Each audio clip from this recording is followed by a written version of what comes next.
Well, here we are. We got through it, Ken. We got through that week of...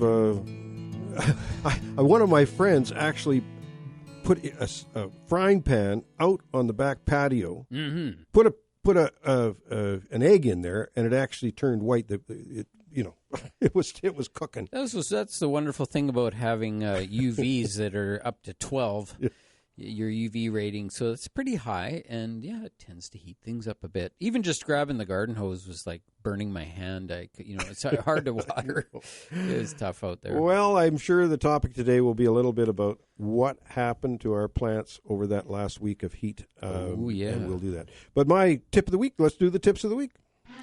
Well, my tip of the week is in this heat wave, it is prudent to tuck away some of your hanging baskets and planters in the shade. Obviously, I did it last week. Mind you, I think it's still prudent to do that. Tuck them away. Some of the hanging baskets and planters that are in full sun, get them just a little protection during this period. My plant of the week is just lilies. Lilies. They're out in bloom right now. We got to talk about lilies. All sorts of lilies out there now. And that's my tip and plants. All right, I also have a tip and a plant, and my tip of the week is that during this period of heat, or when plants are experiencing heat stress, feeding is one of the things that really helps them get through. So make sure you're using your fertilizers, and using the water-soluble seems to be the best thing that kind of kicks them around and brings them back into shape. But you can certainly see the yellowing that happens as they are depleted of all the nitrogen that's in their planters, in their root zone, and they need that food. So keep on feeding right through the heat of the summer.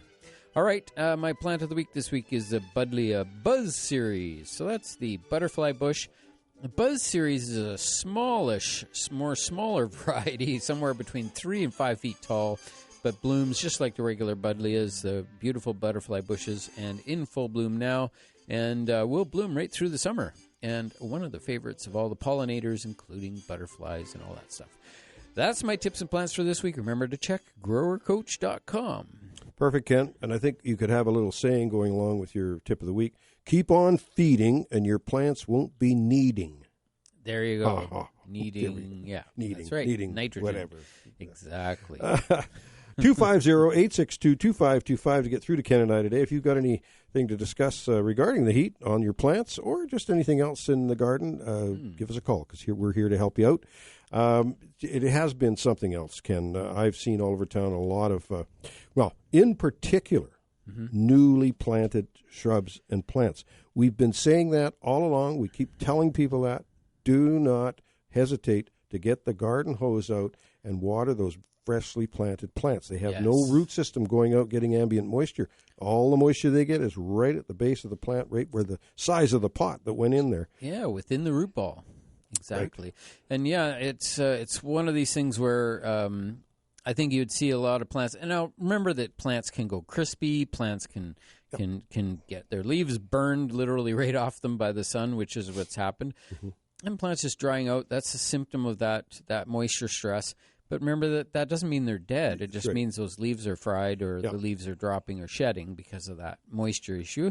And so once the issue is corrected for a couple of weeks, the plant will regrow new leaves, and it'll be just fine. So don't be ripping them out. No knee-jerk reaction. The plant is actually starting to establish. It's better off to be left alone rather than ripped out and brought back to a garden center or something.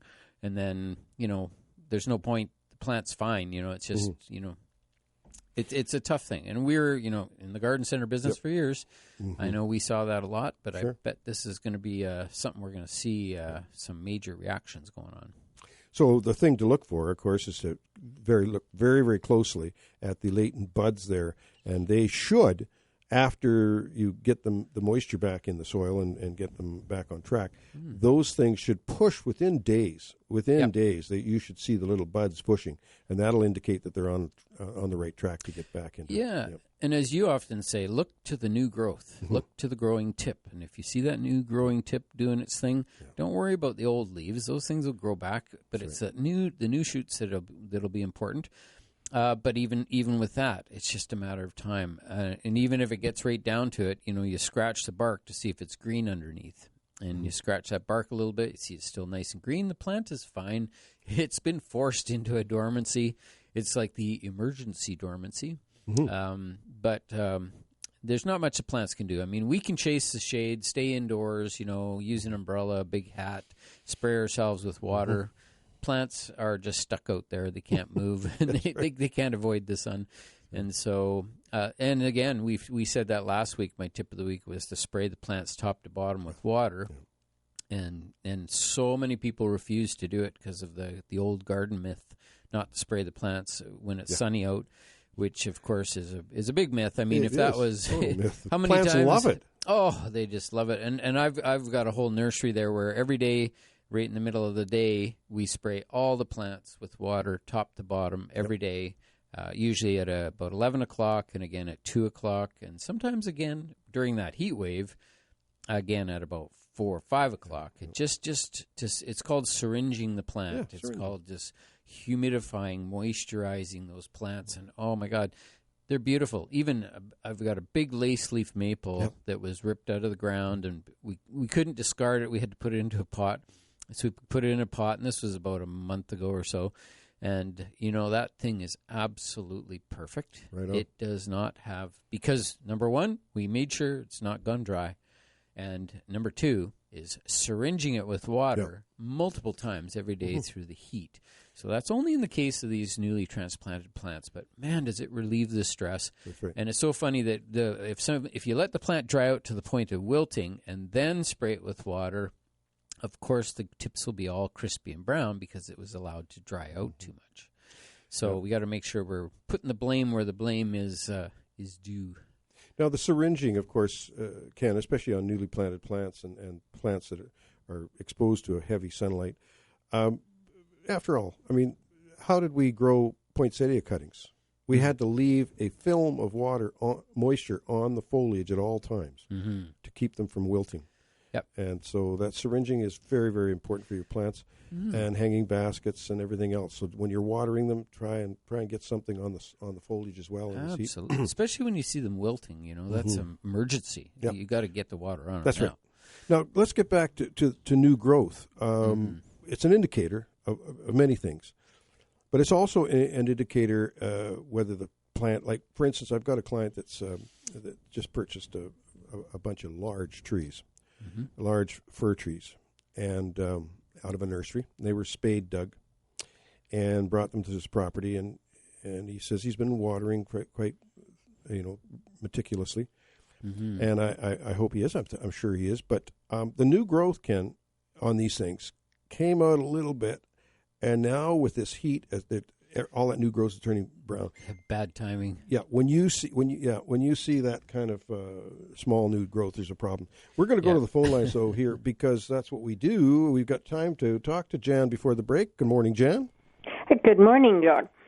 I bought hydrangeas. Of course, I potted them in bigger pots in their own pot, but they're really suffering. Is there something I can do for them?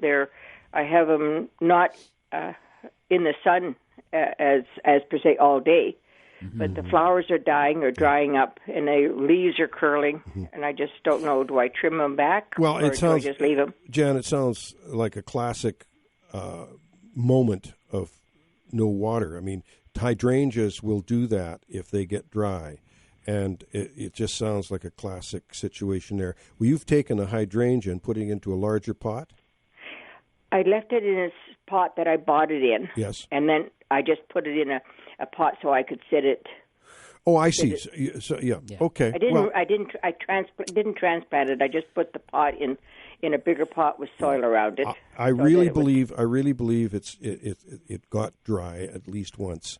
And you always want to lift the plant to make sure it feels heavy with water, not light. And sometimes Ken's talked about this so often about the soil becoming hydrophobic. In other words, it repels water. So you water the plant, you think you're watering it thoroughly, but the water's just going right down the side of the pot, not penetrating into that root ball. Oh, I do, because the pot is inside the pot. I make sure it's right at the base of the plant. And I water it twice a day with this heat, but the flowers are all drying. It's just the heat's getting to them, and probably got a little dry once. That's all it takes. Now, just look really closely at the the little latent buds, as we were saying earlier, and see if you don't, as the days progress here in the next 2 or 3 days, you should see some little shoots coming, and that's going to indicate that they're going to recover for you. Okay. Do I take the dry flowers off? I would. They're not going to be. No, they're not coming back. Yeah, actually, I noticed there's a blossom bud coming on one of the stalks. Yeah, there you go. I really believe that you haven't. The plants aren't dead, as Ken said earlier. They're not. They will recover from this, but it's the heat. It's the heat. Yeah. Well, I had a white. I have a white hydrangea, and I had a pink one. Of course, the pink one now is green flowers, but the white one, it must have got too much sun, a reflection off our siding, and it had all the ends of the petals are all dried because. But I moved it into the shade. But it's not where we're located. There is no such thing as all shade every day. Yeah. With hydrangeas, they are shade lovers. Those big pom ones. So in this climate, that's what they need. But you can get other varieties that are more sunny loving. But they're mostly the whites and the cone shaped ones, the PG hydrangeas. I know which ones those are. Yeah, they're lovely plants. Yeah. All right. I'll just keep watering them and loving them. Yeah. They should come back. Thanks, Jan. Thanks for the call. Yeah, thanks for calling. Bye. Yeah, bye-bye. Bye-bye. Now, we've got Dominic waiting for us, but I'm going to have to take a short break here. Dominic, we're anxious to talk to you because I think the cherries are on their way here.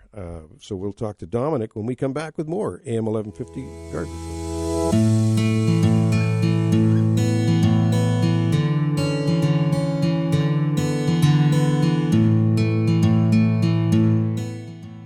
We're here with you every week, every Saturday morning, and one of our favorite callers to call in is Dominic Ramponi, and here he is in living color. Morning, Dominic. Hey, good morning. How are the two finest gardening knowledgeable people west of the Red River? The Red River. Well, you can't say Mississippi. We're in Canada. Yeah, that's Red right. River. You can't say west of the Mississippi. That's right. East of the Pacific Ocean. Yeah, east of the. That's right. Dominic, so give us first of all, I want to tell you about my peppers. My peppers are burning up in the sun. I'm having to move them into the shade. What? Yes, the peppers are brown on one side. Some of the peppers. Yeah. Wow, we've had that. We've had the peppers themselves, not the plant. Peppers right? themselves, yeah. Yeah. That just happens sometimes. That's why it's important when there's lots of leaves on the plants when you plant them. Sometimes it's hard to judge that, but that's been an issue over the years where you've got this hot weather. But when we had the garden over there, what helped a little bit is we would irrigate overhead, like with regular 30-foot aluminum pipes. That kind of cooled them down a bit. Right on. Yeah, we were just talking about that. So how about the cherries this year? Is the heat bugging them? We're going to be open on Wednesday of this week coming up. Oh, right on. Cooley Road. We're starting to pick tomorrow.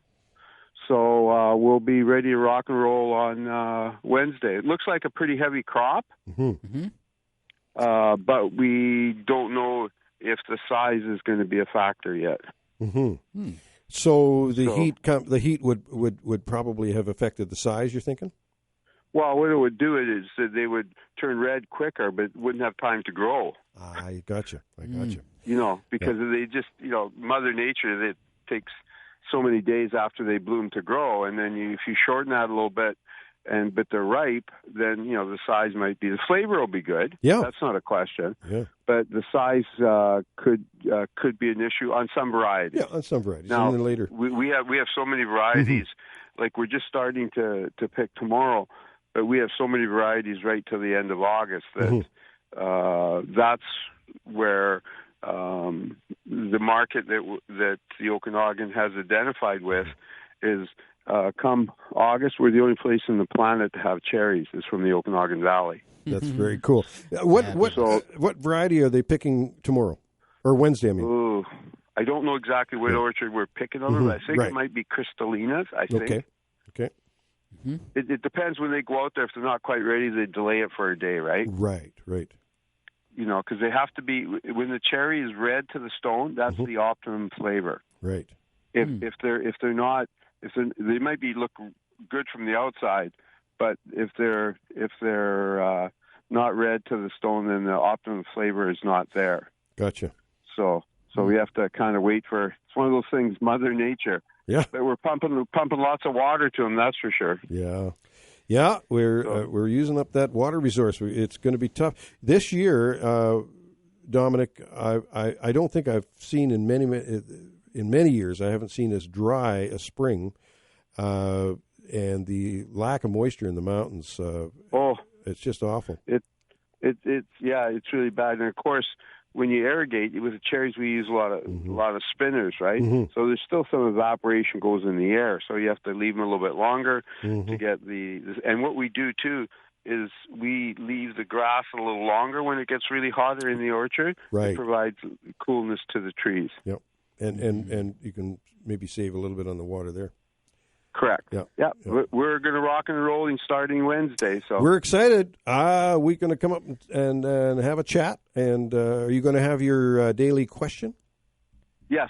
I'm not going to tell you what it's going to be for Wednesday, though, because that would be you cheat, because you would Google it. I'd Google it. Well, that's okay. I tried. The mature people cannot Google. That's against the rules. Yeah. I tried. Okay. You guys buddy. Have a good day, and thanks for supporting agriculture. Well, we really appreciate it. Thanks to you too, Dominic. Great talking to you. Yeah, thanks, Dom. Okay, bye. Bye. There you go, eh? There you go. One of the old Kelowna farming families, the Ramponis. I'll tell you, the Ramponis and the Casorsos. There's just all sorts of great Italian families that were here right since day one. Some of the first Europeans to arrive were Italians. French people as well, French. But, of course, we can't not recognize the fact that the folks that were here for 5,000 years and longer before any Europeans got here as the First Nations people. And Dan Bruce will be on at before the end of the first half of the show here, and he's going to talk a little bit more about some of the contributions that the First Nations people of North and South America made to our kitchen tables, our dinner tables. Yeah, absolutely. Amazing things, actually. So, yeah. 250-862-2525 to get through to Ken and I today. We're just chatting about, a lot of the chat today is going to be about the heat and how it's affected. I mentioned my peppers, brown patches on the pepper itself. Yep. Pepper plants are great. They're fabulous. But the pepper itself, when exposed to that hot sun, yep, she burns up. You'll see that, I'm sure, on a lot of different fruits where you'll see a brown spot appear on the south side or the west side of the fruit, and that's what it is for sure. But other plants, too, like with the lilies I was mentioning, I find that the warmer than average weather meant that the lilies are coming on earlier than normal. The Asiatics, I had beautiful Asiatic lilies, several patches of them where I have mass patches, I call them. There must be about 30 bulbs in each spot. And generally they push up in this massive color. But this year they came up really quick, and they're actually a little bit shorter than normal. So that means they're actually coming through to fruition before they're able to reach the full height due to the heat. And then they opened, and luckily I got a quick picture and maybe a little short video.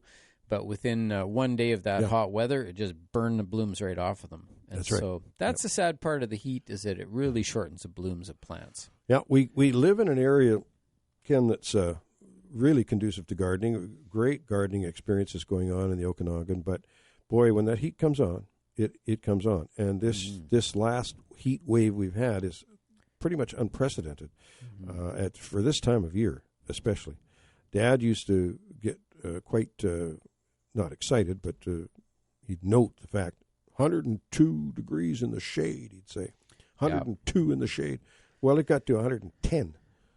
Yeah, we had 45 degrees Celsius, which I think is somewhere around 111 or something like that. It's a little high for us, even. Yeah. I mean, and I was out working. I was out measuring jobs, job sites and whatnot, and doing stuff in the hot sun. Just drink lots of water. Got one of those fizzy makers, those carbon dioxide injectors. Injectors. They work fabulous. I'm telling you, it's just you put that in the water, and it just gives that little extra snap to it. Mm-hmm. Unfortunately, Ken, I'm not a big water drinker. Maybe this will help. And this has given me the option to enjoy drinking water. And I like it, especially when it's cold. So, it's refreshing, well. right? I just keep bottles in the fridge all the time. Yeah, you have to drink a lot of water to counteract that heat because you don't realize how quickly your body's losing moisture. That's right. It's really, really important. For people who have to work outside, we had to switch our crews to working from like 6 a.m. till noon and then quit by noon because it's just, it's extreme. By that time, right around noon, you're starting to get over that 35 degrees Celsius range during the heat wave. Yep. And it's like, it's time to shut her down. Like, it's too devastating on the body. If you drink a gallon of water, or 5 liters of water, that's the minimum, really, to survive those conditions. All righty. So, well, we're going to take a short break here. Yep. And we've got Dan Bruce on deck, ready to talk to us when we come back with more AM 1150 Garden.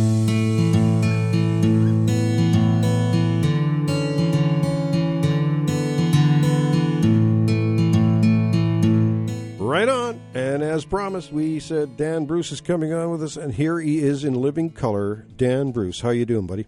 Well, I've cooled down. Good. Nice. That was darn hot, wasn't it? Well, yes, that was over the top. Yeah, a little bit too much. Anyway, to get down to business. Let's do it. In Lima, Peru, there is an interesting organization. It is the Centro Internacional de la Papa, the International Potato Institute. Okay. They oversee operations in Peru that concern the cultivation of various kinds of potato. Mm-hmm. Why is it in Peru? Because about 7,000 years ago, people living in Peru first began to cultivate the potato, Solanum tuberosum. Over the years, they have developed about 4,000 varieties. Oh, holy! But that development has happened all over the world, right? Mostly in Peru. Oh, really? Okay. In fact, almost all in Peru. Wow, I didn't know that. There are about 7 different species of potato. And the Incas and their predecessors, because there were many civilizations in Peru before the Incas, developed this food crop. And now, after rice and wheat, the potato is mankind's most important food. Wow. That's amazing. A few years ago, estimated annual production was 300 million metric tons. Them's a lot of potatoes. Them's a lot of potatoes, and rather surprisingly, China is the largest consumer. Okay. Wow. Amazing.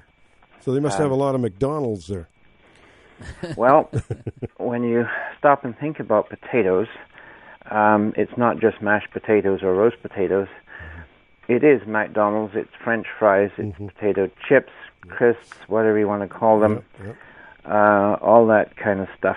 Yeah, they do a lot of bad stuff to potatoes, don't they?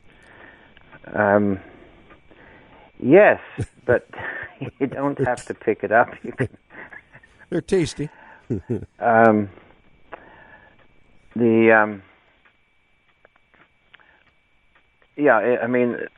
Without that initial experimental stage, perhaps the potato just wouldn't be around, in which case one asks what would be.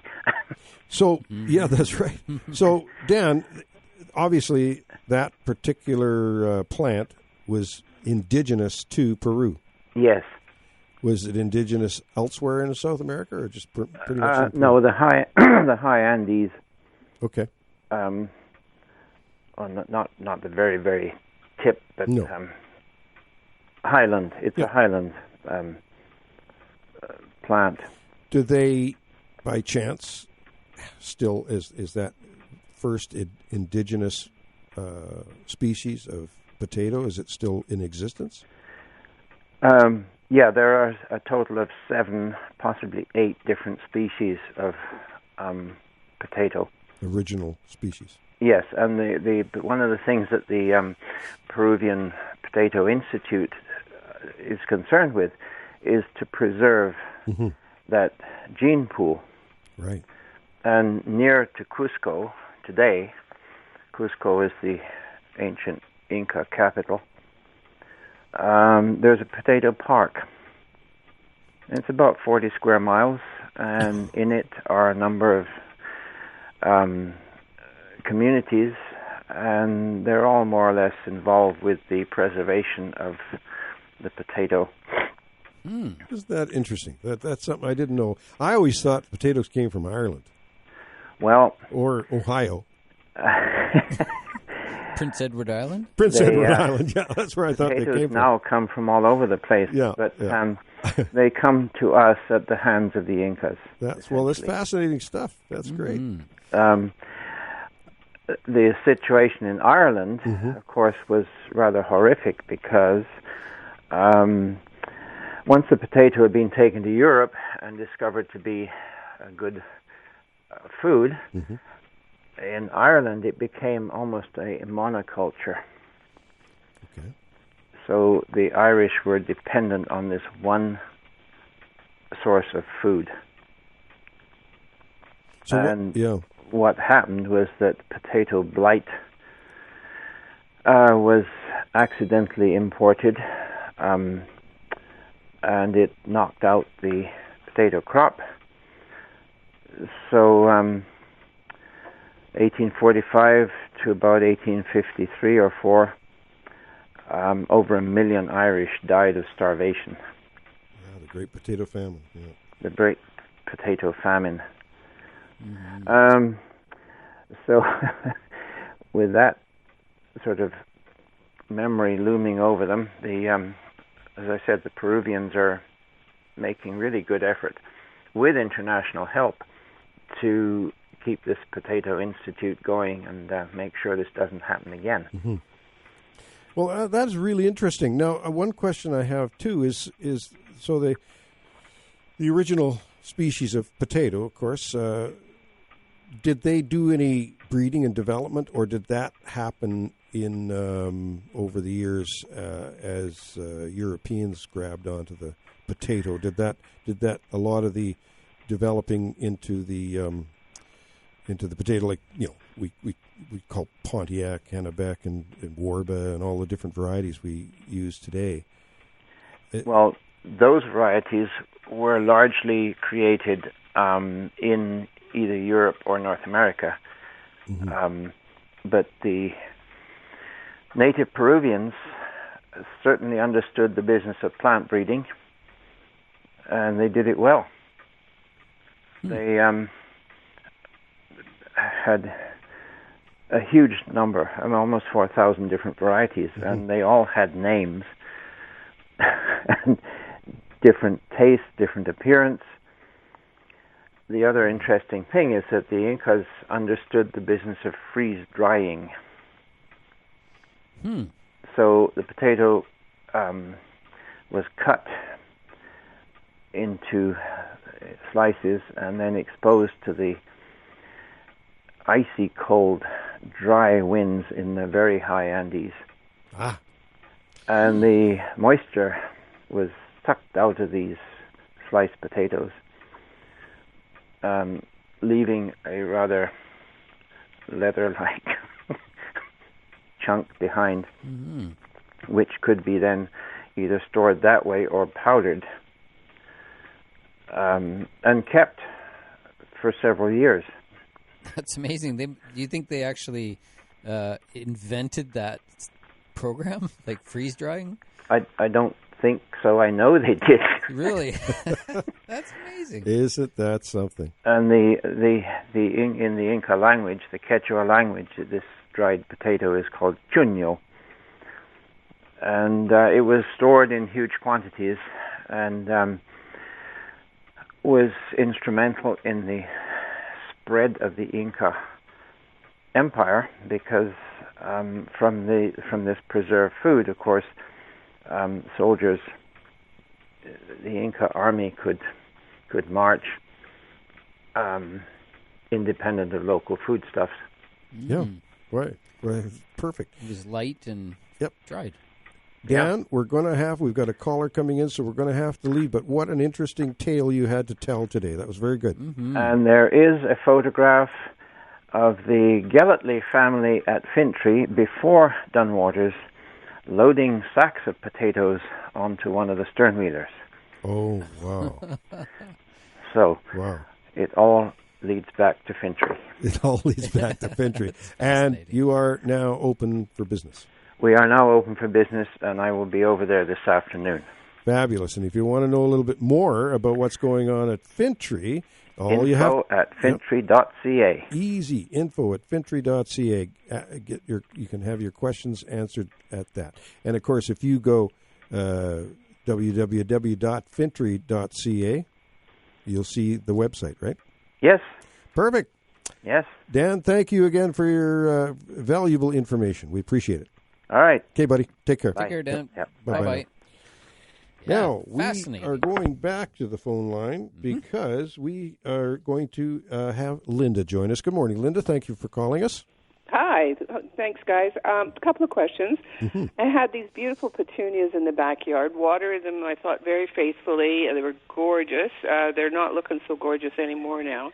Should I cut them back? I heard your earlier comments about keep watering, don't give up hope. But would it be best to cut them back now so that they regrowth better, or leave them alone? I would just say to, as long as there's leaves on them that are still green and growing, you want to let the plant actually just recover a little bit because the heat spell has just ended and your plants have gone through an extreme stress. We want to see just a little bit of a symptom that they're starting to grow a bit, meaning that they've recovered, and a little bit of feeding would be good, so they need some food. And then at some point, if they're, I would say within the next week or so, that if you're just not seeing much rapid change, then you could go ahead and cut them back. We've talked about it before where you can take, like, say, a large petunia basket and trim all the growth off right back to just a little mound in the middle of the pot and let the thing flush back out, and it'll look great again in about 3 or 4 weeks. So, definitely there's a chance that these things are going to come back to normal. And that some of the dead leaves as well, if you can just maybe snip off some of the dead stuff, then that just helps you identify what's new and make it easier to see. Okay, good. There's no such thing as watering them too much in this climate, right? Well, there is. They need to dry. All plants need what's called a water rhythm, and that means thorough soaking, allowed to dry slightly, a thorough soaking, and allowed to dry slightly between each watering. And if you get that, that's like, I always think of it as breathing. So breathe in and breathe out. And that's where you put the water in, you're literally breathing out. And then when the soil dries out, it's fresh. Okay, great. Fresh air, yeah. I have another question. I have some cedars in a very large pot on the deck, and they've done well over the winter. I watered them, made sure that they didn't go dry. They were doing beautiful. Of course, now this heat hit, and they've been fairly significantly damaged because of the heat and being in a pot, obviously. My question is, I bought some fertilizer to fertilize them again, hopefully give them some added nutrients. Is there a hope to bring them back, or should I just do with something else? Yeah, I think they would come back. I think it's just a matter of, again, getting onto a consistent watering cycle. Some of the cedars that I have in pots as well, they're requiring watering up to 3 or 4 times a day just because they're fairly large. So the proportion of the size of the plant to the pot is one of these factors. And so the bigger it is, the bigger the difference. In other words, the bigger the plant, the more often they'll need watering. And now we're shifting out of that extreme heat. We're still hot. We'll probably go back to about twice a day and fertilizing, and just waiting it out. But on those, you'll see just the growing tips will start to turn green, and that's the sign that they've come through. They've come through. Okay. So still about a couple of times a day for sure. Oh, yeah. And a real good thorough soaking when I do it? Absolutely, yeah. It's a tough one because if a plant dries out, we have a system like in the nursery that we just call the plunge pot. And that is when any plant that if we just pick it up or we put our hand in the soil and it's bone dry, it has to be submerged to get it wet again. So we dump it into a big barrel and soak it really good and pull it out, and then we know it's wet. Then we can go back to regular watering. So, it's one of these things, yeah. So there's a chance he'll come back then? Absolutely. Okay, great. Thanks, fellas. Okay. Thank you, Linda. Appreciate the call. Yeah, thanks for calling. Take care. And on that note, we got to take a short break here, and we will be back with more AM 1150 Garden.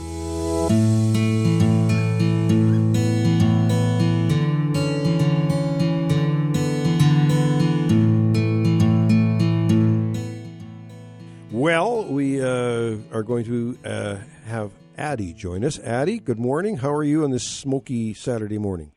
Good morning, guys. If you think my plants are stressed, you should see how stressed I am over watching them die. After all that hard work I put into planting them and watering them and everything else, and as I've been fertilizing every third day, and it just doesn't seem to help because you know what? The sun just burns them.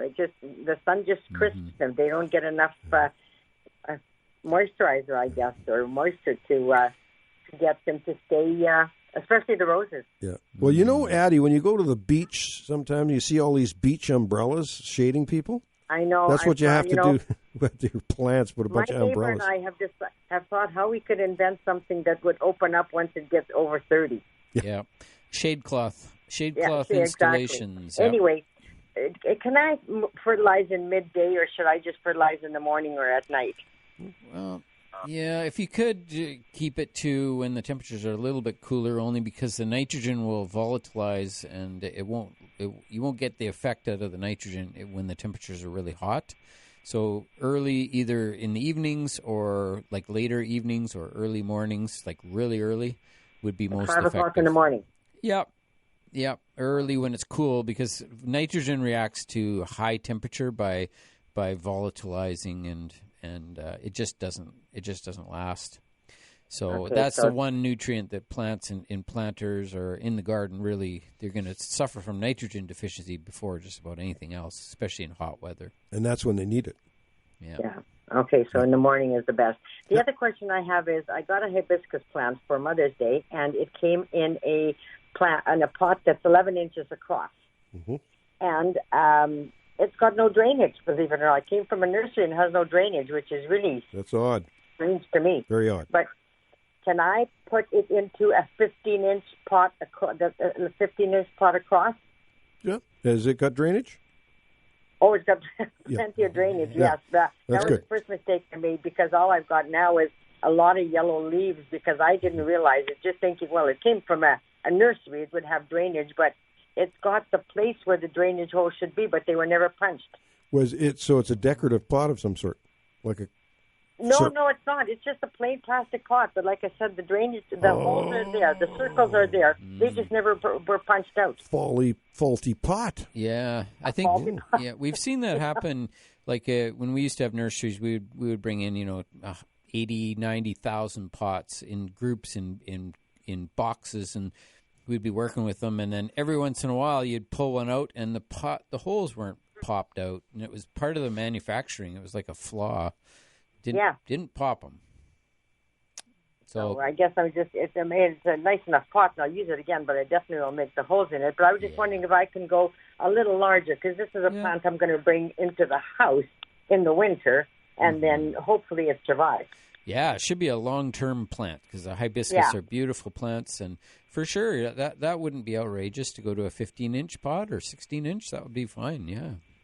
Super. Thank you very much, guys. Stay cool, stay safe, and have a great weekend. Addie, the same to you, and hopefully it's not too smoky over there. It's getting smoky here in Kelowna.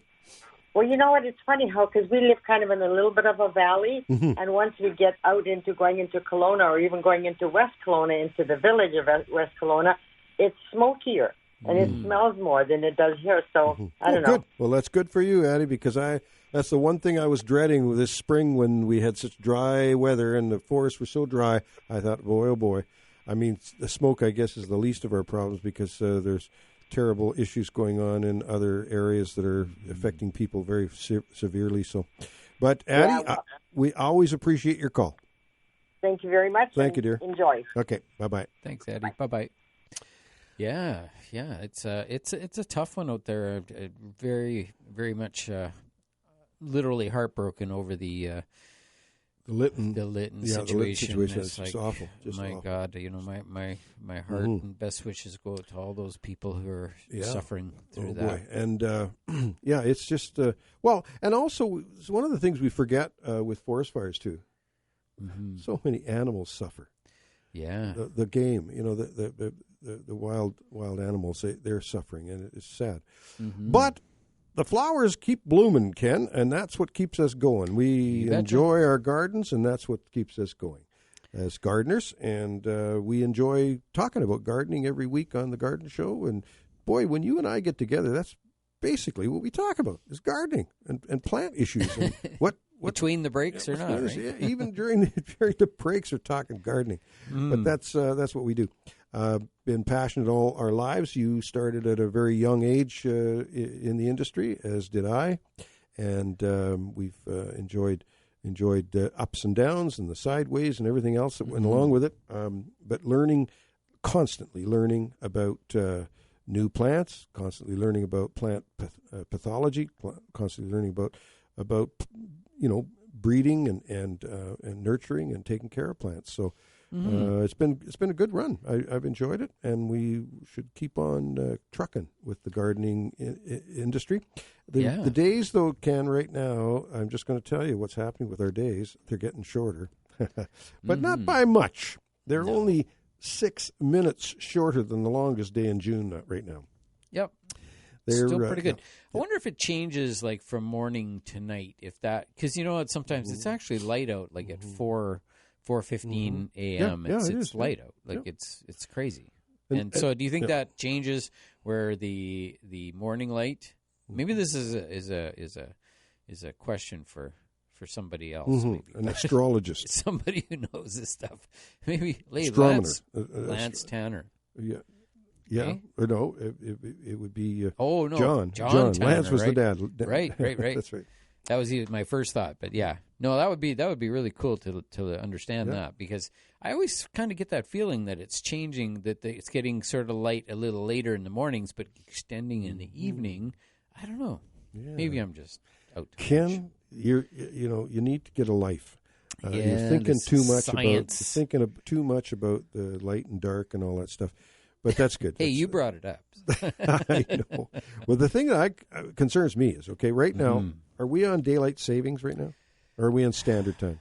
I don't know. Is this standard time or daylight savings? Come on, everybody should know this. Savings, I think. Okay, well, whatever. Somebody will call in after the break and let us know what we're on. But I'm just saying this, that if we stay right where we are and we don't make the time change, it's going to be really dark at 8:30 in the morning. Yep. Thank God. Can't wait. That's going to be so great. Yeah. I love it to not be dark in the evening. Too early. Yeah. Okay. I'm just contradicting you, Don. I know. That's right.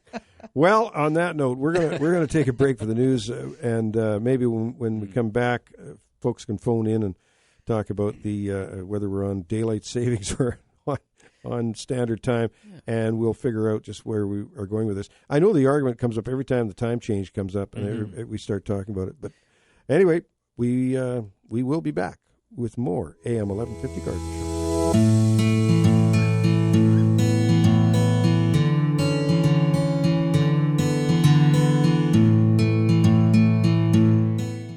There we go. We're back on the air here, and it is the AM 1150 Garden Show. Talking gardening, and of course, the big topic right now is that heat wave we just went through, which was pretty darn heavy. It was a pretty solid heat wave.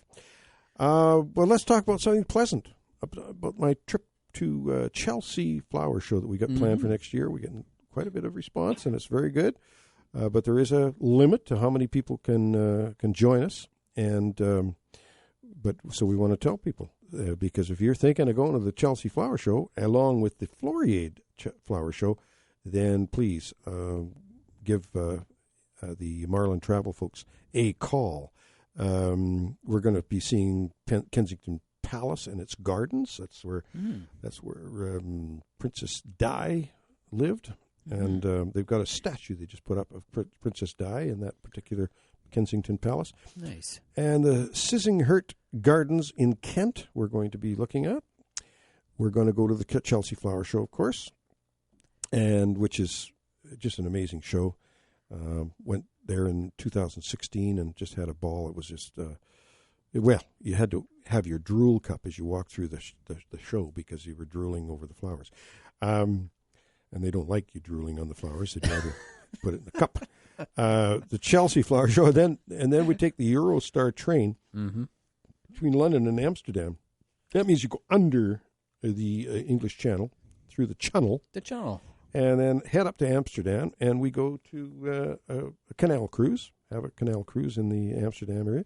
And then, of course, we visit the Floriade show, which only happens once every 10 years, which is, Yeah, that will be amazing. Absolutely, yeah. It's going to be an amazing trip, and if you want more information on that, give Marlin Travel a call, and I'll get you that number shortly. I don't have it right handy, but we're going to go back to the phone lines because that's what we do on the Garden Show, and Sandy is joining us. Sandy, good morning.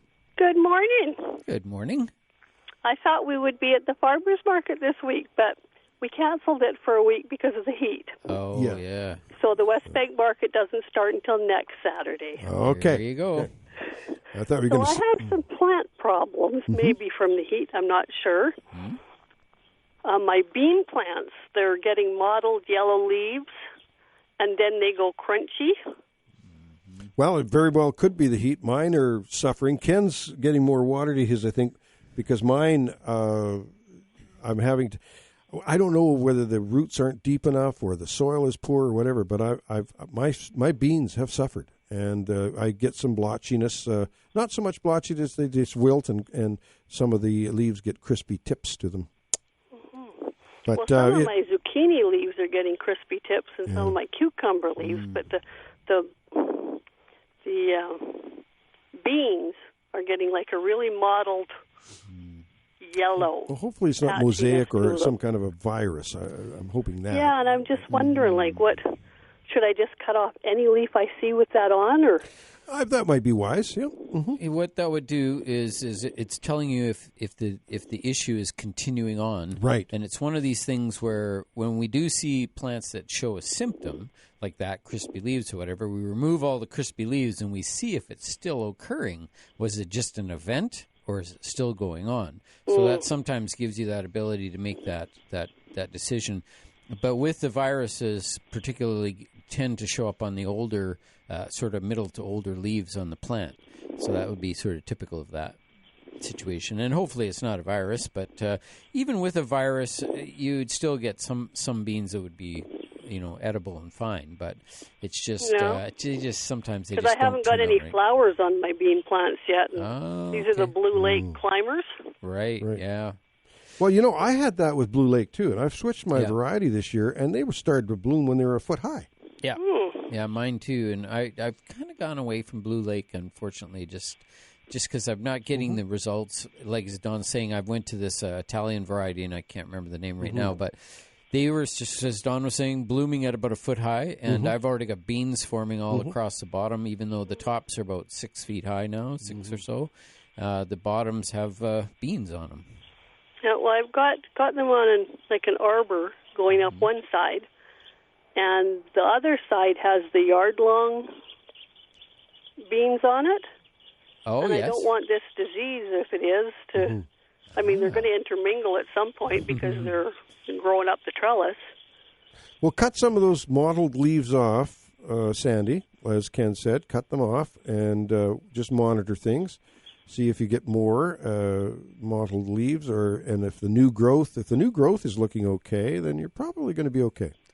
And if it's not, what do I do? Well, hard to say. I'd have to do a little research to see if there's I thought of virus. When you say mottled, you sometimes think virus. Deformed leaves and mottled leaves sometimes indicate a virus. Not always. Sometimes it's abiotic.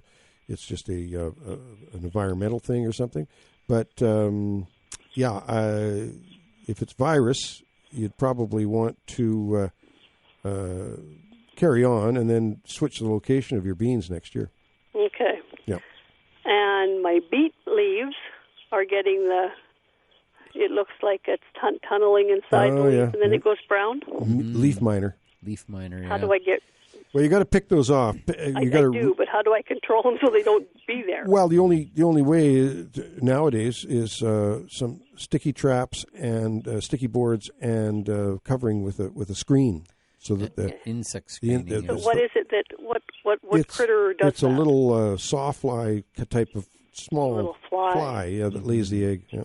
Okay. Yeah, and if you look on the undersides of the leaves, when they're flying, you'll see the little eggs all lined up in little rows on the bottom side of the leaf, which you can flick them off, but they're relentless. You can't keep up to them. Yeah, because I couldn't see anything on it except for the mind part of the leaf. Yeah. Right, and if you peel that away, you'll see the little droppings, the little leftover droppings. But quite often, unless they've emerged and pupated and emerged, you'll see the actual larva in there too. Okay. Tiny little larva. Yeah. Get out your spyglass. And remember, next year, what you do is get your screening ready right from the beginning of the spring. Move all those crops that get leaf miners all into the same bed and screen them right out of the gate. And don't put them where they were last year, because they may overwinter right there where the plants were. Yep. It's just confusing though, because this is all new raised beds that I've got this year, and they shouldn't be there yet. Yeah, well, they fly in. Yeah. They sense that you've just given them a smorgasbord. Yeah, new restaurant. Well, thanks very much. Okay. Thanks, Sandy, thank you for the call. We appreciate it. Bye-bye. Okay, dear. Thanks for calling. Yeah, Bye-bye. bye-bye now. 250-862-2525 to get through. How many of us create a pollinator-friendly garden? I think it's very, very important. They play a critical role in agriculture and our ecosystems, I should say. They transfer pollen between flowers while visiting a plant for food, mates, shelters, and nest-building material, leading to fertilization and successful seed and fruit production for plants. I'm going to do something with my my little squash plants this year. I'm going to literally dress up like a bee, make buzzing sounds, and go around with a Q-tip. You should put an ad in the paper or on Facebook and rent yourself out, because if there's a shortage of pollinators, could be a possible business concept there. Bee sounds.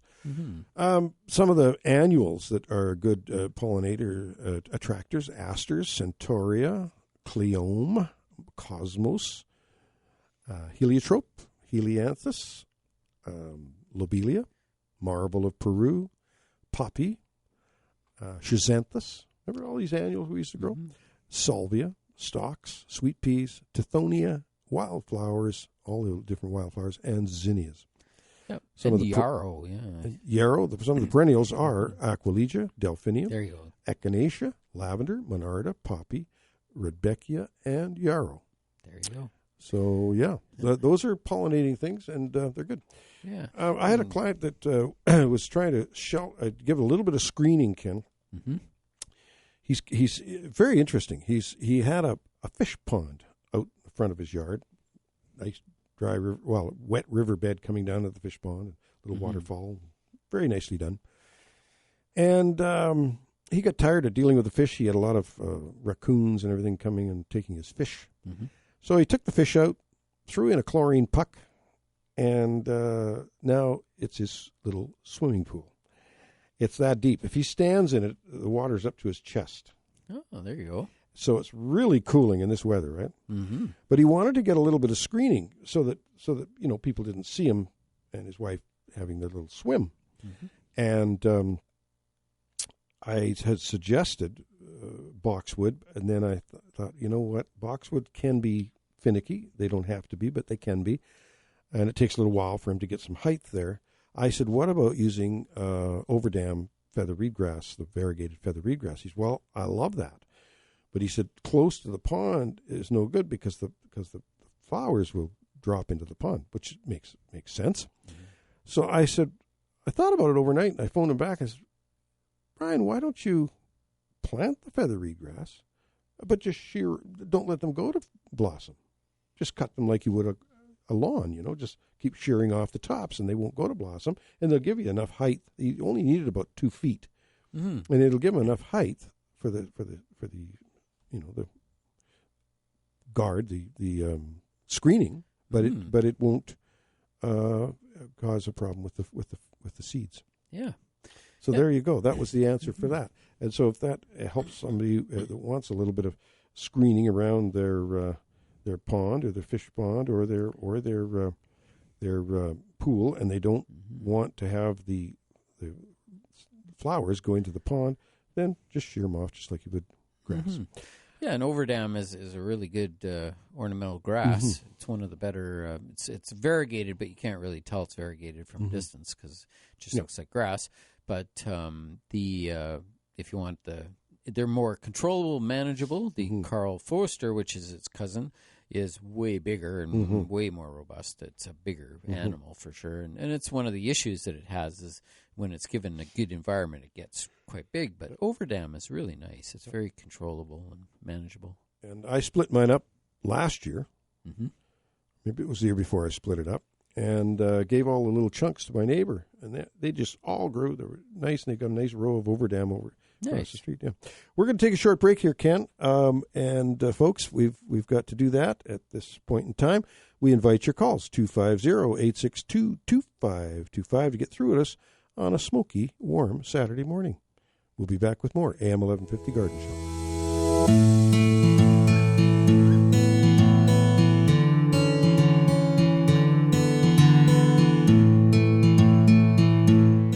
We are back with you on a sunny, smoky Saturday morning. It is sunny out, but you wouldn't know it because the smoke is kind of covering up the sun. Yeah. Hopefully it doesn't get too smoky. It's been pretty darn clear so far this year, but now I think we're going to be in for it for a little bit anyway. Not very pleasant. But the garden right now in my situation is in my onions. I'm harvesting onions. I'm harvesting garlic. I'm harvesting now, just coming on. We harvested a few cucumbers. We've been harvesting potatoes, and now we've got tomatoes starting to ripen. So the garden is actually doing quite well. It's just there is some suffering going on. As I said, my tip of the week was to move plants into shady area if they're portable. My peppers are all in, and they're producing peppers like crazy. But I was getting some sunburn on those peppers, so I've been able to move those peppers into a shadier area. And next year, as we talked about, we're going to create a bit of a sunscreen there for them. Yeah. Because, yeah, it's something I think we'll be moving to in the future. Will be sunscreens for the garden, which will be like shade cloth. Yep. And it'll be one of these things where we want to keep our plants and vegetables from burning up in the intense sun. That's the way she's going to go. So it's kind of interesting, and we utilize those technologies with greenhouses forever and ever. That I can remember. How many years in a row did we have to pull shade cloth onto greenhouses every spring since I was like 18 years old till I was, only a few years ago. Yeah. And it was just a common thing is you'd leave the shade cloth off as long as you could. And then at the very end, you just couldn't take it anymore. The heat was getting too hot in the greenhouses. So we'd pull the shade cloth over the whole house and save the day. And wow, what a difference that made. Mm-hmm.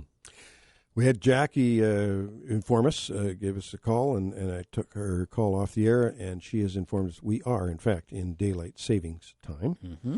And the days, whether you're on daylight saving or whether you are on standard time, the days are still the same length. It's just shifts back and forth of where the window of light goes at what time. And so I know there's a lot of people out there that say, no, I don't want to change the time anymore. I don't want to, I think changing the time is something that is necessary myself. I'm sorry to buck the trend, but I think that changing of times. I mean, after all, if we stay on this time right now at 8:30 in the morning, in the middle of winter, it's going to be dark still. Mm-hmm.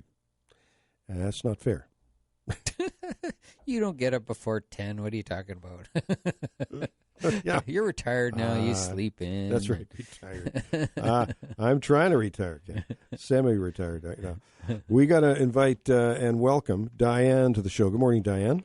Good morning, gentlemen. How are you? We're well. Good, thanks. Yeah. Good. Dawn, I sent you a picture and a quick little video about half an hour ago, and I said I would phone in. I had a sunflower plant that looked super healthy until this morning. Mm-hmm.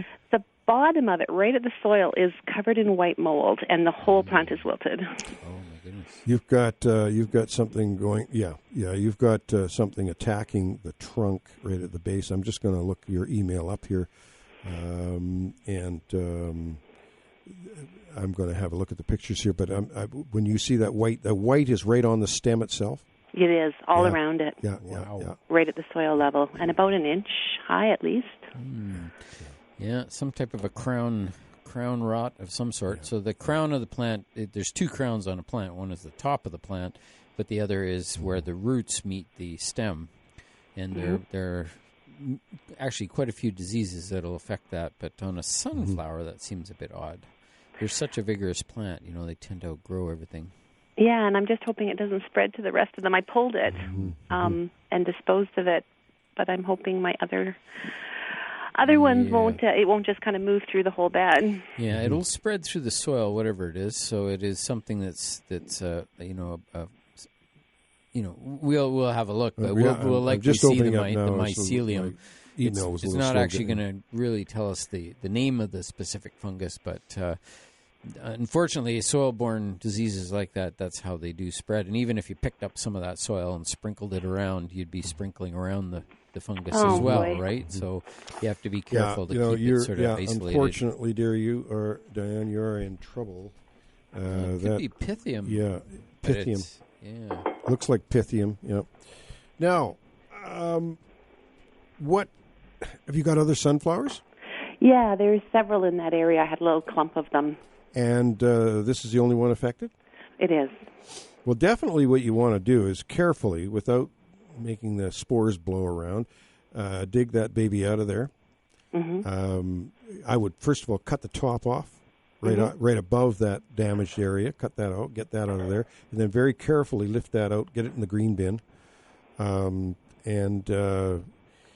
What about air movement? What has it got for air movement? It's a little bit dropped in a raised bed, so it's about 4 inches down from the edge.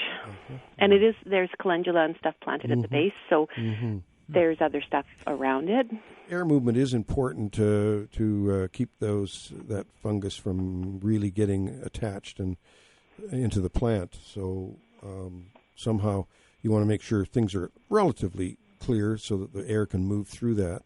It might be the issue, some of the issue might be the fact that it is sunken down into the raised bed so that it's not getting the air movement it could. And I was pouring the water on it with the heat that way. Yeah, well, and that would exacerbate the problem. But I would definitely get that baby out of there and monitor very closely your others. You might want to take some very mild solution of hydrogen peroxide and syringe the base of those others with that. But how mild? Very mild. You want to take 3% and put an ounce in a liter. Take the 3% hydrogen peroxide, and put an ounce of that in a liter. Okay. Yeah. And then I can save my other ones. That would be good. Well, hopefully that's going to help curtail this thing, because that plant is done. Yeah. Yeah. And it happened very fast. Yeah, typical of these types of diseases, when they make a move, they make it quickly, and sometimes it's often related to the temperature and the conditions. When the conditions just hit that sweet spot that are most favorable to the disease, away it goes, and it goes fast. Will that be in the soil for a long time now? It could be there for a long time. Again, keeping in mind that the soil conditions or even the weather conditions are one of the big parts of this, so that plants get stressed out because of the weather, and it causes them their defenses maybe to drop a bit. Or it's hard to say exactly what ingredients have fallen into this, the recipe for disaster on this one plant. But I would just say, just keep an eye on the other plants, and hopefully you don't see it reoccur. If you see a little bit on another plant, just pull it and get rid of it right away, and rogue that plant, as they say. Yeah. And then just keep an eye on the rest of them. And I don't think it'll run rampant. If it does run rampant, call us back next week, because there's just a few diseases that are out there which are just starting to show up that we have to be a little bit cautious of. For the future of gardening and whatnot. It could be a one-off, though, Diane. Yeah, it could be just okay. Thing. Well, thanks, you guys. I appreciate your show every weekend. Well, thank you for listening. We appreciate it. Take care. Thanks bye-bye for calling. Bye-bye. Yeah. Okay. That was a rough picture to look at. It was hard to look at, wasn't it, Ken? Yeah. Well, it is because but it does look like Pythium. Yeah. Pythium is actually quite common. It's not something I think I'd be too concerned about. It might take a plant here or there, but generally in the outdoors, it's not a major disease. But you want to just keep an eye on it because one of the things sunk down into that bed that air movement might be an issue. Yeah. We're going to take a short break here, and we promise we'll be back with your phone calls 250-862-2525 with more AM 1150 Garden Show.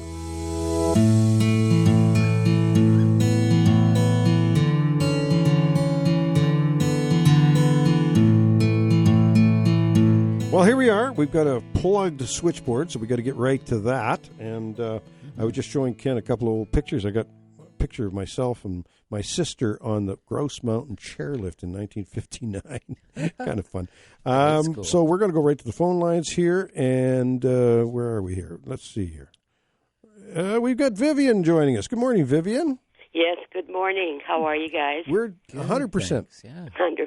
A little cooler right now. It's nice. It's very nice. I have a question about a flower. I think it's called hydrangea. Mm-hmm. I'm not up on the names. Mm-hmm. It's the one it looks like a big snowball flower. Mm-hmm. Okay, second year in a row I've tried growing it, and the darn thing just dies on me. It's in with my other flowers. It's facing the eastern side of the house, so it does get shade in the afternoon. And I just don't get it. My neighbor that never looks after her flowers, it grows like a weed. I cannot grow it. Well, my dad used to say some people kill them with kindness. So maybe that's what I'm doing. You might be being too kind. I'm going to plant it over at my neighbor's house. Yeah. Now, okay, so first of all, is it a new planting this year, this new one? Yes, it is. A new planting. Yeah. And you got it, it was in a pot? Yes. And when did you plant it? Probably early May. Early May. And what did it do at first? It did good. It looked like it was thriving. It even got blossoms. Mm-hmm. And it even had nice little new growth of leaves. Okay. And now with this heat, just killed it. Well, I don't think it's dead. Like Ken pointed out earlier that we don't want to give up on these things. Okay. With a hydrangea, I'm assuming it's going to be of the arborescence type. The Annabelle, and most likely. There's the Incredible, and there's a few others that are out there now. But if it's white, was it a white flowering? White. Yeah. So it'll probably be an arborescence type. I would suggest that if it's really in rough shape, like if it's crispy, the leaves are crispy, and the flowers are, those are not going to come back. But if you cut that plant back, cut it in half. And hopefully with some milder weather coming up, it's not so hot, and you give it a good watering, you might get a resurgence of growth there. Okay. Don't give up on it. Okay. Okay. So just cut all the dead stuff off. Yep. Cut it down to the ground, maybe. Well, not to the ground. No. I wouldn't cut to the ground. You might want to cut. Need it in those half. stems with energy. And you need them alive. Okay. Okay. Right. It's lightly fertilized there. I fertilize about once a month with dry fertilizer. With a dry fertilizer. You want to be, well, I'm just saying, when you put a dry fertilizer on, you want to make sure it's very, like the granules should be no more than an inch apart, or no closer than an inch apart.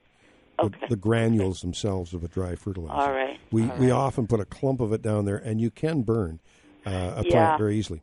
No, Well, I was trying to kind of pepper it. You know? Salt and pepper. Yeah. Yeah, just kind of pepper it. I had a client come in and said, I even put salt and pepper on it like you told me to. And I said, no. I said, like salt and pepper. That's what I did. Okay. Yeah. Second part, Yep. I haven't heard anything about our hummingbird fella. What's happened with the hummingbirds? They've disappeared. Well, the heat is got a lot of the bird population, period. I mean, they're hiding. We just last night noticed that the birds are starting to become more active in the garden now. Yeah. So it's the heat. It's the heat. Yeah, they've been so sparse. I'm almost wanting to give up on them too, but not yet. Though. Well, they'll be upset if you do, Vivian. Right. Thank you for the call. We appreciate it. God. Take care. care. Thanks for calling. Bye-bye. Right. Have a good day. Bye-bye. Bye-bye now. That was Vivian. We invite June to join us. Good morning, June. Good morning. How are you guys? We're well. Good, thanks. Good. And you're well, too, I hope. I just have a very quick question. Mm-hmm. When is the right time to dig up my garlic?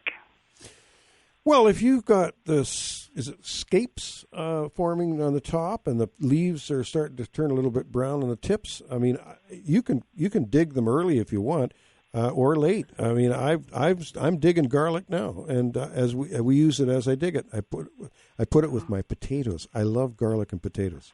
Yeah.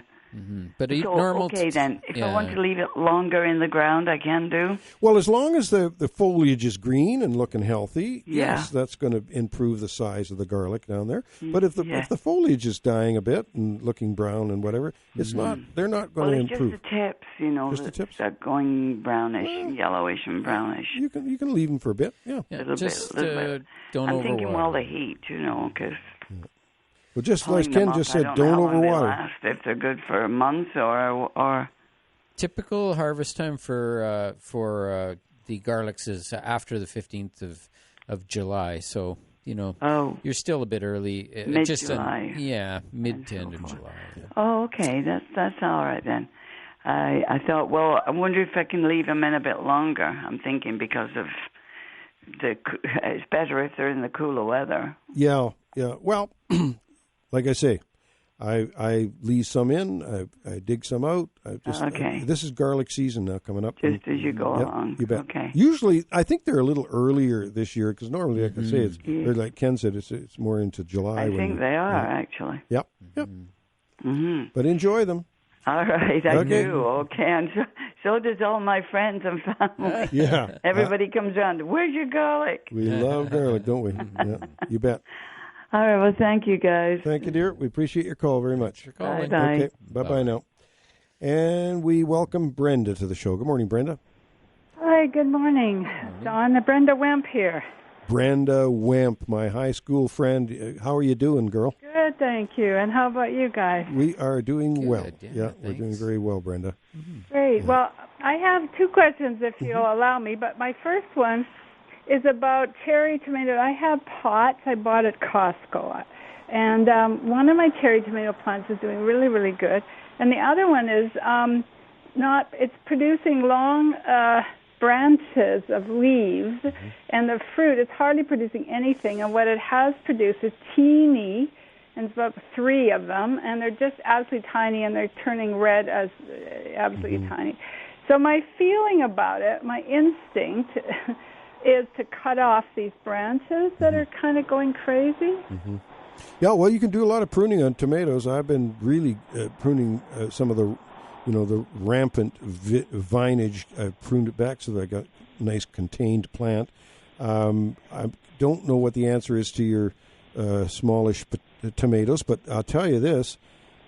I've had various degrees of success over the years with various different varieties, and I find it really is a variety thing. Now, one garden might do really well with a certain variety, and then somebody else's garden down the road may not do that well with that variety. That's why people have their favorite varieties, and that's why growing, when you buy plants from Costco or from any store, even the garden centers, you sometimes they just say cherry tomato, or they don't give you a variety. Right. And so I mix. I like dealing finding a variety, say from Stokes Seed Company or from because tomatoes are easy to grow at home on the windowsill, and you've got plenty of time to do that in the spring.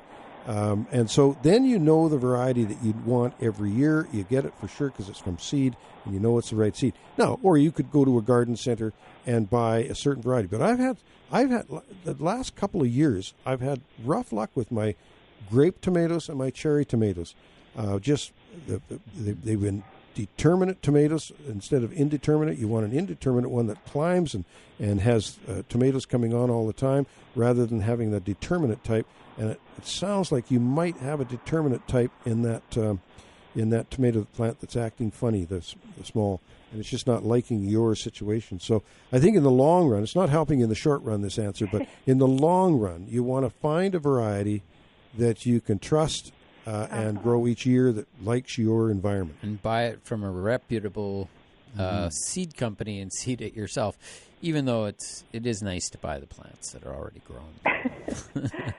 Yeah, okay. So in the meantime, I think I'll just hack off some of these branches, because that's what I was thinking. Maybe all its energy is going into producing long branches instead of fruit. Well, that is a possibility, but I think that it is an indication that the plant is very healthy, being going and a lot more nitrogen perhaps than it needs.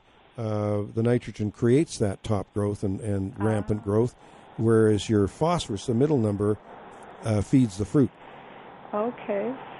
Maybe I'll try a different fertilizer. Yeah, 10, 52, 10, 10, 60, 10. Those are some water-soluble fertilizers out there that can be high in the middle number, high in the phosphorus. Okay, I'll try that. Now, do you have a lot of people waiting, or could I ask we one don't more actually. question? You got a full couple of minutes here for you. Okay, great. So the other thing is I have a hibiscus plant. So everything's on my deck, right? Mm-hmm. And my hibiscus plant is, I'm not sure why it's doing this, but it produced a couple of really big blooms, and now it's producing a bunch of smaller ones, and they're also shooting like straight up towards the ceiling. Like, I don't know, are they looking for more light, or do you have any idea? Or is it just because they're producing a bunch more blooms, so they're smaller than when they only produced one? Or, any ideas? Well, especially, how come it's aiming for the ceiling instead of coming out on the side? Well, hibiscus, this is probably the regular Hawaiian type hibiscus, tropical hibiscus you have, right? Yeah. It's not a garden type hibiscus. Well, no, I don't think so. I don't know. Again, I bought it in a pot at Rona. Yeah. So. Well, the hibiscus, generally speaking, there's so many different varieties of them, and some act differently than others. Some have leaves that are non-serrated. Some have serrated leaves. So there's all sorts of different varieties. Some are double. Some are single. Some are red. Some are yellow. Some are pink. Yeah.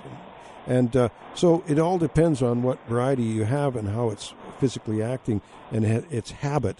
Yours is one that wants to eventually grow tall. Yeah. And that's just the variety you have.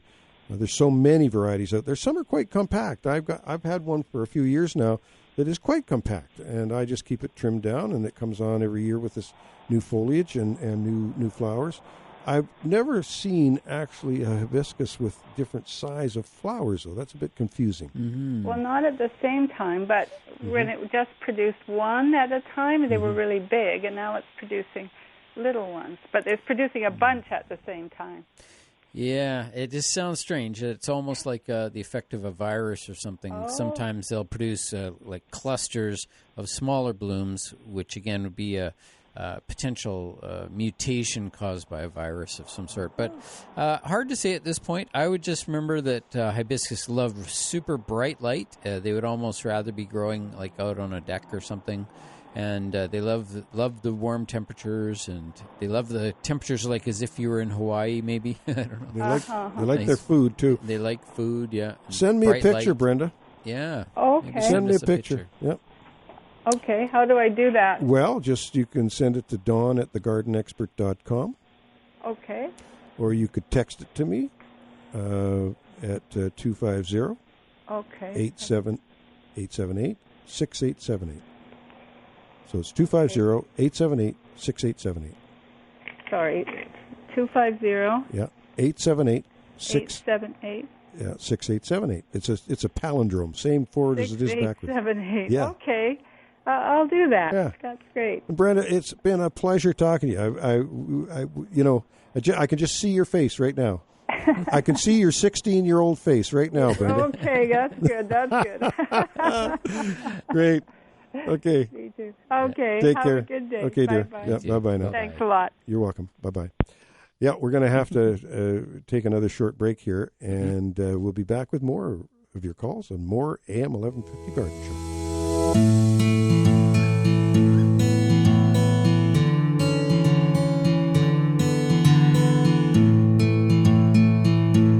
Well, we are getting close to the end of the show today, and we will, of course, be back again next week, as we do every Saturday morning. So, we got a call from, or actually an email from Linda Teal, and she's saying that in Kelowna right now, since the first day of summer, we've lost 7 minutes of daylight. 6 minutes in the morning and 1 minute at night. So that answered Ken's question. That's kind of cool. Yeah, that is very cool. Love it. I do have a picture just showing up of Brenda's hibiscus. Where are we here? Here we are. Yeah. Well, there's the bloom of Brenda's hibiscus. And it is a Rosa sinensis, is it? It is. Yep. It's a Rosa sinensis type of hibiscus. Yeah, no, we just need a picture of the top there. Yeah. But it's fascinating. Plants do react from different environments in different ways because, let's face it, every plant that we grow practically, other than prickly pear cactus and some of the artemisias and some, Okanagan sunflowers and things like that, they're not indigenous to this area. So... No. They are reacting differently in different environments, and unless you can create the environment where they're indigenous to, then you're going to have variations of results in productivity of the plant. Yeah, it's very difficult to say when there's so many factors affecting plants, like this effect here of this hibiscus is where the plant is exploding into a bunch of small shoots on the top, which is not the normal growth pattern of the plant. And that's why right away I thought, sounds like a virus to me, because viruses affect the DNA and actually the way that the plant, the map of the plant's supposed to grow upright and then have a branch every 6 inches, and all of a sudden the thing explodes and grows 20 branches all in different directions. Something's gone wrong there, and that would be sort of one of the first things. But I see there's another picture. I'm just wondering if it's fasciation too. And that can be caused from virus. Yeah, it can be that, or it can be... Brenda, that's interesting stuff. This is a very interesting picture here.